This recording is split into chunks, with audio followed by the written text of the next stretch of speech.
बच्चों, आज हम करने वाले हैं बीहाइव बुक का chapter 4 the truly beautiful mind. इस चैप्टर में हम कौन से ट्रूली ब्यूटीफुल माइंड की बात करने जा रहे हैं? एल्बर्ट आइंस्टाइन, जो कि एक बहुत बड़े फिजिसिस्ट थे। हम सबने उनका नाम तो सुना हुआ ही है। और यहाँ हम पढ़ने वाले हैं उनकी बायोग्राफी कि वो बचपन में कैसे थे और उनको स्कूल टाइम में हिस्ट्री पढ़ना बिल्कुल भी अच्छा नहीं लगता था और फिजिक्स पढ़ना अच्छा लगता था, और किस तरह से वो जैसे जैसे बड़े हुए और देखो कितना वो फेमस भी हुए और फेमस फिजिसिस्ट बन गए हैं। तो हम इनकी ये बायोग्राफी पढ़ने जा रहे हैं इस चैप्टर में। Truly beautiful mind. Albert Einstein was born on 14 March 1879 in the German city of Ulm without any indication that he was destined for greatness. Albert Einstein का जन्म 14 मार्च 1879 को जर्मनी के उल्म शहर में हुआ था। मतलब बिना किसी इंडिकेशन के कि वह जो बच्चा है, मतलब एल्बर्ट आइंस्टाइन जो था उसका जो डेस्टाइंड था, मतलब उसकी जो नियति थी, जो उसका भाग्य था, वो बिल्कुल ग्रेटनेस के लिए था, महानता के लिए था, कि उसके भाग्य में बहुत महानता लिखी हुई है। On the contrary, his mother thought Albert was a freak. To her his head seemed much too large.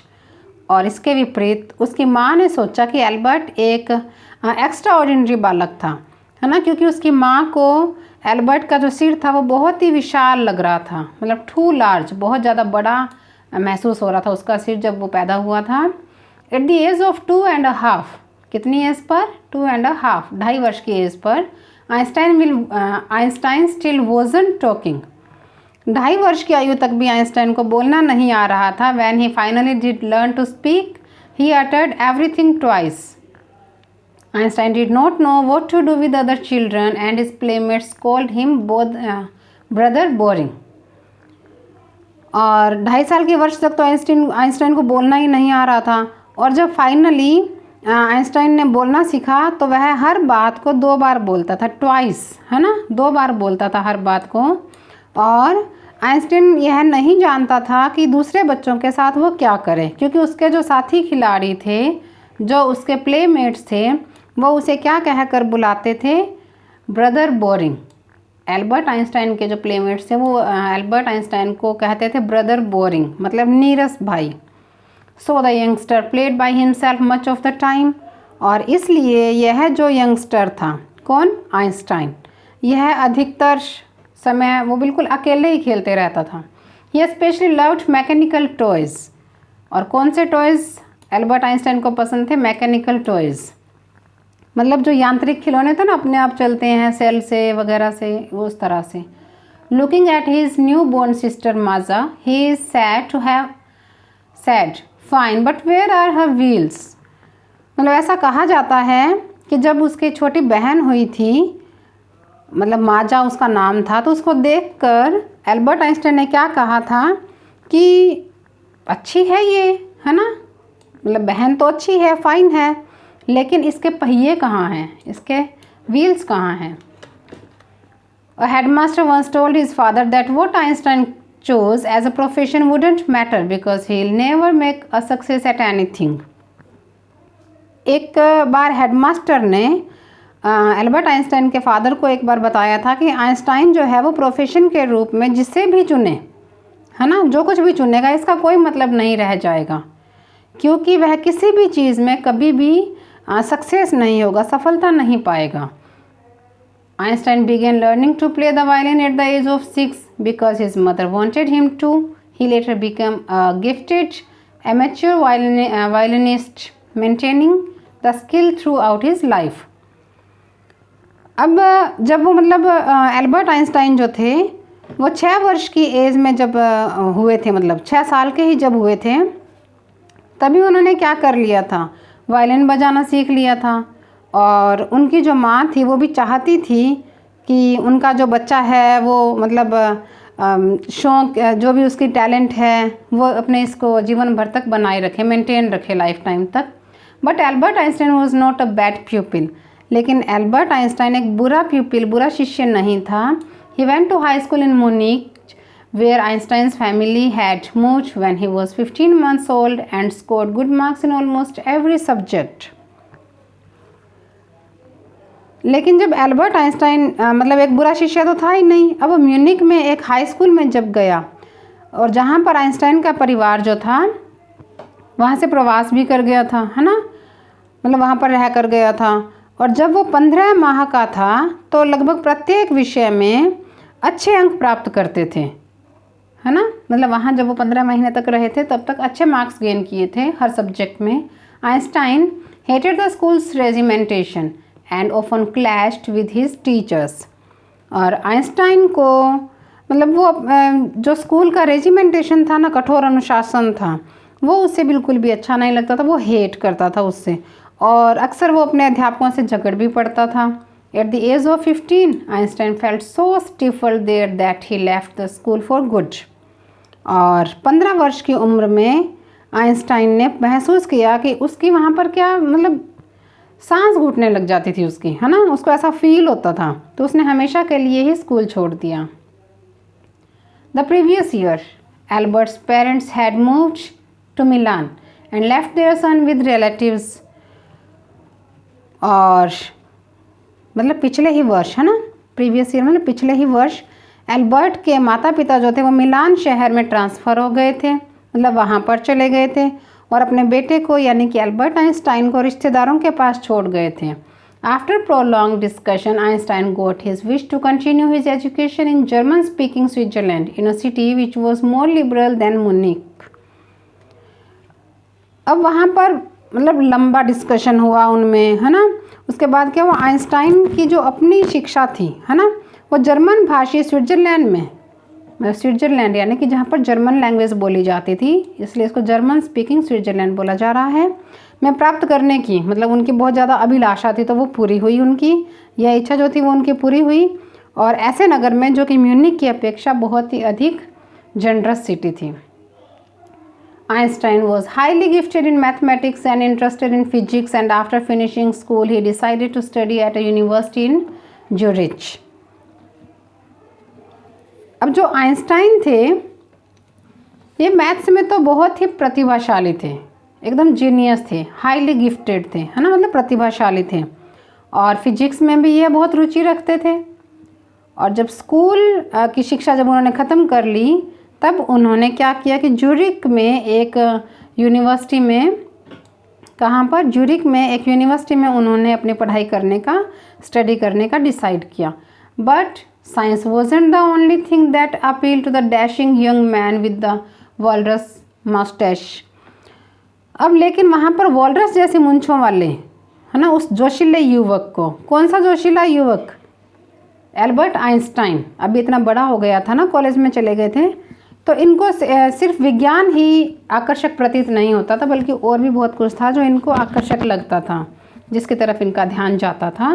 He also felt a special interest in a fellow student Mileva Maric, whom he found to be a clever creature। अब उसका, Albert Einstein जो थे, उसका अपने साथी विद्यार्थी जो उसके साथ पढ़ने वाले थे, है ना, फेलो स्टूडेंट जो थे, उसका नेम क्या था, मिलेवा मैरिक, उनमें बहुत ज़्यादा इनकी इंटरेस्ट होता गया, और जिसको ये एक बहुत ही क्लेवर क्रीचर समझते थे। मिलेवा मैरिक को ये क्या समझते थे, क्लेवर क्रीचर, कि वो बहुत ही समझदार है, इंटेलिजेंट है, चालाक है। This young Serb had come to Switzerland because the university in Zurich was one of the few in Europe where women could get degrees. और वहाँ पर यह सर्ब युवती, सर्ब मतलब यह जो मिलेवा मैरिक है यह सर्बिया की थी, सर्ब की, है ना, यूगोस्लाविया में, है ना, वहाँ की जो ये लेडी थी वो स्विट्जरलैंड आ गई थी क्योंकि ज्यूरिक का जो विश्वविद्यालय था, जो यूनिवर्सिटी इन ज्यूरिक में थी, वहाँ पर मतलब यूरोप के उन थोड़े से विश्वविद्यालय में से वो एक थी, है ना, वन अमंग दैम थी, जहाँ पर लेडीज़, वीमेन जो होती हैं वो डिग्री प्राप्त कर सकती थी। तो इसलिए मिलेवा मैरिक भी वहाँ पर डिग्री प्राप्त करने के लिए आई हुई थी, और एल्बर्ट आइंस्टाइन इससे काफ़ी प्रभावित भी थे। Einstein saw in her an ally against the Philistines, those people in his family and at the university with whom he was constantly at odds। Einstein को उसके अंदर क्या लगा था, अगेंस्ट द फिलिस्तीनीज, मतलब संस्कृति विहीन लोगों के विरुद्ध, है ना, इनको लगा था कि एक साथी दिखाई दे गया, इनको अपने जैसी वो लगी थी, तो वे लोग उसके परिवार में और उसके यूनिवर्सिटी में थे जिनसे उनका लगातार टकराव रहता था, तो उनको वो फिलिस्तीनीज बोलते थे, है ना। तो इसको लग रहा था कि इसकी सोच और मेरी सोच जो है मिलेगी, इनको अपने जैसी लग रही थी वो। The couple fail in love, और यह जोड़ा प्यार में पड़ गया, मतलब एक दूसरे को प्यार करने लग गए, एल्बर्ट आइंस्टाइन और Mileva Maric. Letters survive in which they put their affection into words, mixing science with tenderness. Wrote Einstein, "How happy and proud I shall be when we both have brought our work on relativity to a victorious conclusion." अब ऐसे letters भी हैं, है ना, survive है, मतलब ऐसे letters अभी भी मौजूद हैं। कौन से? जिनके अंदर एल्बर्ट आइंस्टाइन ने और मिलेवा मैरिक ने, है ना, अपने प्यार की बातें, अपने प्यार के शब्दों को व्यक्त किया हुआ है, लिखा हुआ है। और वहाँ पर साइंस की टेंडरनेस की भावनाओं में वो मिलावट करते थे, बीच में अपनी साइंस की बातें डाल देते थे उन लव लेटर्स में। और आइंस्टाइन ने भी लिखा था कि मैं इतना प्रसन्न और प्राउडी फील करूँगा जब हम रिलेटिविटी पर अपने काम को इकट्ठे मिलकर निष्कर्ष पर ले जाएंगे। मतलब रिलेटिविटी का जो इनका सिद्धांत था उस पर हम दोनों इकट्ठे काम करेंगे तो मुझे इस बात में बहुत ही प्राउड फील होगा, मैं बहुत ही हैप्पी फील करूँगा और प्राउड फील करूँगा। मतलब ये उन्होंने लेटर में उनको लिखा था। In 1900 at the age of 21 Albert Einstein was a university graduate and unemployed. 1990 में 21 वर्ष की आयु में एल्बर्ट आइंस्टाइन यूनिवर्सिटी ग्रेजुएट हो गए थे, लेकिन अभी भी अनएम्प्लॉयड थे, बेरोजगार थे। He work as a teaching assistant, gave private lessons and finally secured a job in 1902 as a technical expert in the patent office in Bern. अब एल्बर्ट ने क्या किया था कि टीचिंग असिस्टेंट के रूप में भी काम किया था और प्राइवेट लाइसेंस भी दिए थे, और अंत में क्या किया था, फाइनली उन्होंने 1902 में बर्न नाम के शहर में पेटेंट ऑफिस में टेक्निक एक्सपर्ट के रूप में भी नौकरी मिल गई थी उनको। While he was supposed to be assessing other people's inventions, और जबकि उनका काम क्या था, दूसरे लोगों के इन्वेंशंस का मूल्यांकन करना, है ना, असेसमेंट करना, उनका जो दूसरे लोग इन्वेंशंस करते थे उनका असेसमेंट करना, यही उनका वहाँ पर जो इनकी नौकरी थी वो यही थी। Einstein was actually developing his own ideas in secret. अब आइंस्टाइन सीक्रेट रूप से अपने खुद के विचारों को भी वास्तव में विकसित कर रहा था। He is said to have jokingly called his desk drawer at work the Bureau of Theoretical Physics, और कहा जाता है कि वह मजाक से अपने काम की मेज़ और दराज को क्या बोलता था, ब्यूरो ऑफ थियोरेटिकल फिजिक्स, यह कह करके वो बुलाता था, bureau of theoretical physics. One of the famous papers of 1905 was Einstein's special theory of relativity, according to which time and distance are not absolute। और उसके अकॉर्डिंग क्या था, time and distance are not absolute. उनकी जो theory of relativity थी, मतलब Einstein का जो रिलेटिविटी का विशेष सिद्धांत था, जो कि 1905 के प्रसिद्ध जो लेख थे उनमें से एक था, है ना, जिसके अकॉर्डिंग क्या था कि समय और दूरी, टाइम और डिस्टेंस, है ना, यह निरपेक्ष नहीं है। Indeed, two perfectly accurate clocks will not continue to show the same time if they come together again after a journey if one of them has been moving very fast relative to the other। कि वास्तव में, indeed, वास्तव में दो perfectly accurate घड़ियाँ एक जैसा समय दिखाना कंटिन्यू नहीं रखेंगी अगर वो एक यात्रा के बाद फिर से साथ साथ आती हैं, अगर उनमें से एक जो है वो दूसरी से तेज़ स्पीड से चल रही हो तो वो एक जैसा समय जो है वो नहीं दिखाएंगी, अगर एक की स्पीड ज़्यादा है तो। From this followed the world's most famous formula which describes the relationship between mass and energy. और इसी से वर्ल्ड का जो सबसे फेमस फार्मूला निकला, कौन सा, कि मास और एनर्जी में रिलेशनशिप दर्शाता है ये फॉर्मूला जो हमारी बुक में दिया गया है, E = mc², है ना।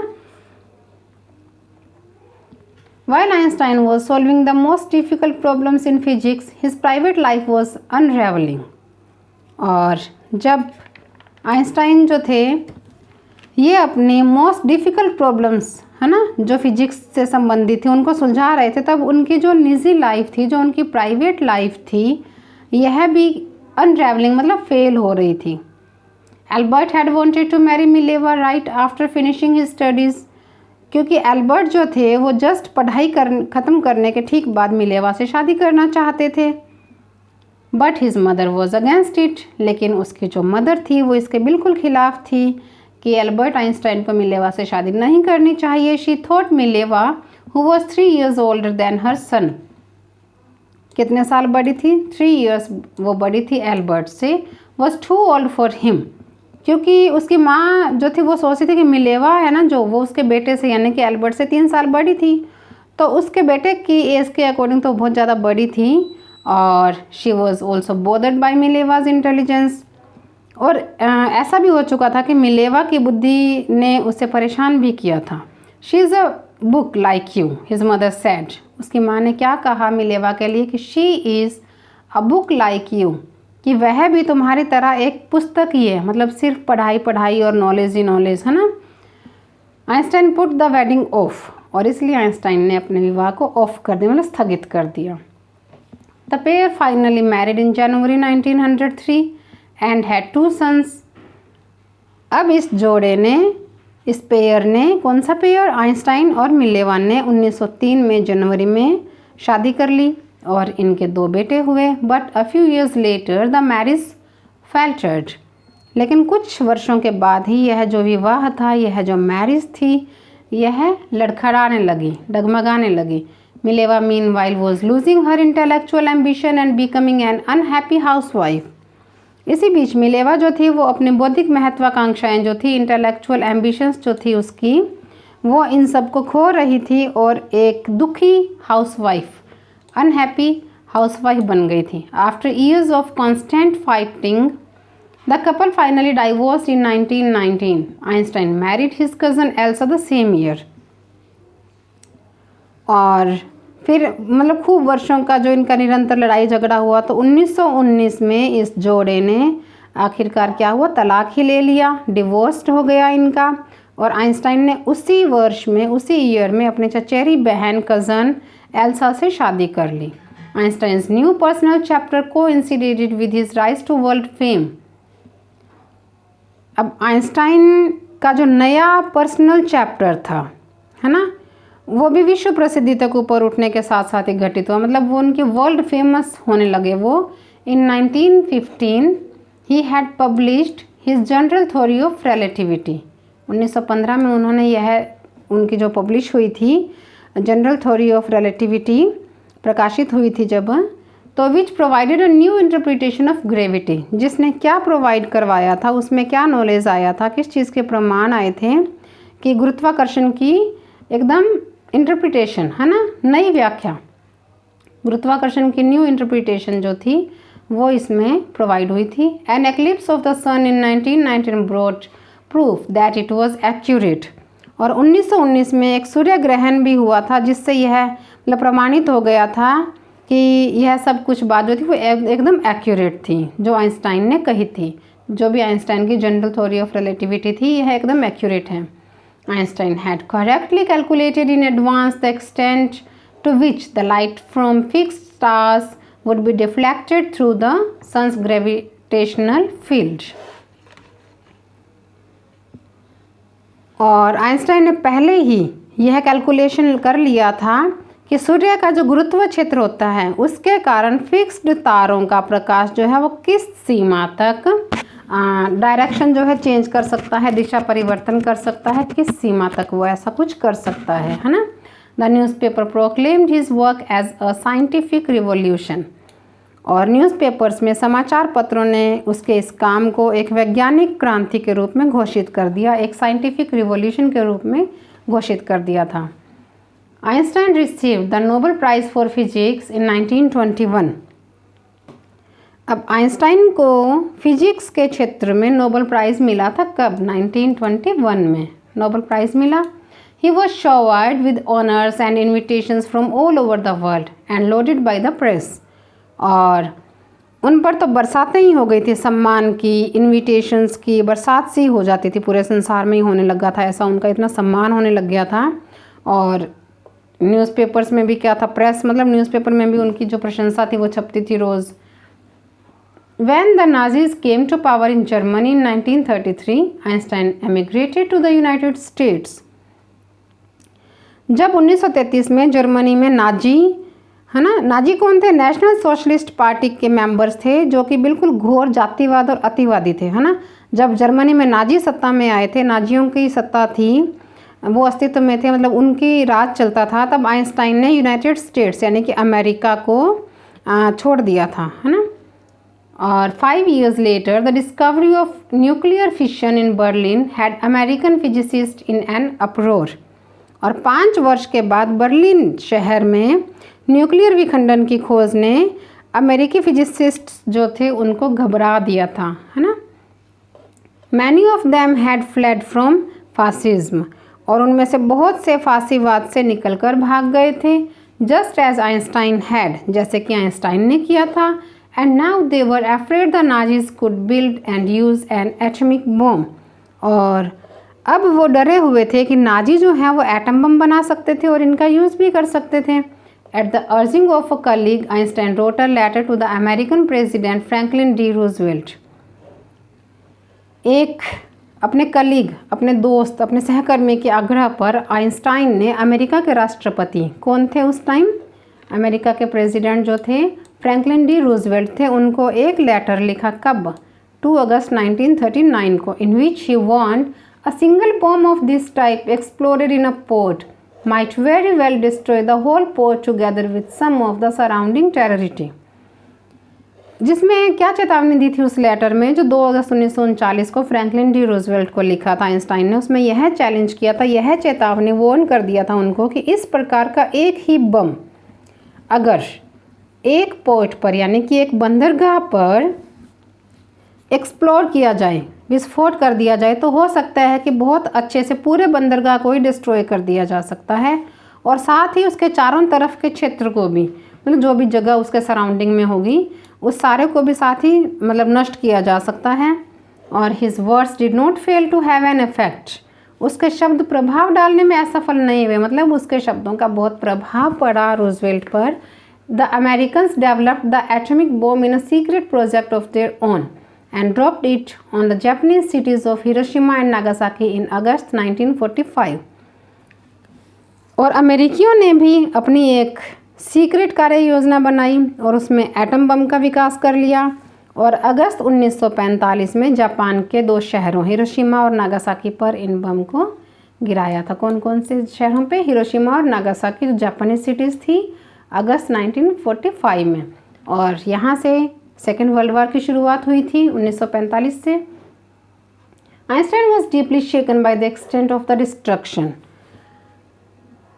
और इतना विनाश, है ना, इसकी एक्सटेंट हो चुकी थी, मतलब बहुत ज़्यादा हो चुका था, अधिकता हो चुकी थी। इससे आइंस्टाइन को बुरी तरह से हिला दिया था, डीपली शेकन हो गए थे इस बात से Einstein. This time he wrote a public missive to the United Nations, इस बार उसने संयुक्त राष्ट्र को एक पब्लिक मिसिव मतलब सार्वजनिक लंबा लेटर लिखा।